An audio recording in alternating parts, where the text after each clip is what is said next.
ఒకేసారి జగన్మోహన్ రెడ్డి చంద్రబాబు ఎన్నికలకు ముందు ఇంటర్వ్యూలు ఇచ్చారు. ఒకే టైంకి ఇద్దరు ప్రొజెక్ట్ చేసుకున్నారు. అటు ఏబిఎన్లో చంద్రబాబు గారు, ఇటు పక్కన TV9లో జగన్మోహన్ రెడ్డి గారు. వ్యూవర్షిప్ది నిన్నే వీడియో కూడా మనం పోస్ట్ చేసుకున్నాం. అయితే ఏంటి, ఇద్దరు కూడా తమ తమ అభిప్రాయాలు తమ కార్యకర్తలకు కాదు సాధారణ ప్రజలకు షేర్ చేయాలనుకున్నారు. అయితే ఇక్కడే ఒక లాజిక్ ఉంది. ఆంధ్రజ్యోతికి వచ్చేటప్పటికి తెలుగుదేశం వ్యూవర్ తప్పించి వేరే వాడు ఆ ఛానల్ చూడరు. తెలుగుదేశం పార్టీ అభిమాని అయినవాడు మాత్రమే వీరాభిమాని అయినటువంటి వాడు పూర్తిగా చూస్తాడు. మామూలు అభిమాని అప్పుడప్పుడు చూస్తాడు. సాధారణ ప్రజలు ఎవరు చూడరు దాన్ని. అదే సందర్భంలో సాక్షిని వైఎస్ఆర్ కాంగ్రెస్ పార్టీ వీరాభిమానులు చూస్తారు. మామూలు అభిమాని కొంతమేర చూస్తాడు, మిగతా వాళ్ళు చూడరు. అదే TV9 వచ్చేటప్పటికి బ్యాలెన్స్డ్ ఛానల్గా ఉంది. ఈ మధ్యన దారి తప్పింది, గాడి తప్పింది.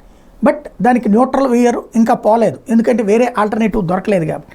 ఇప్పుడు అక్కడ కథ మారుతోంది.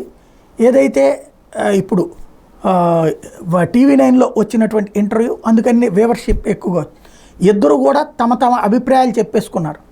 ప్రజలకి ఏం చేస్తారు, ఎలా చేస్తారు, ఎందుకు అవుతుంది అన్నటువంటి. ప్రజలు ఏది నమ్ముతారో చూడాలి.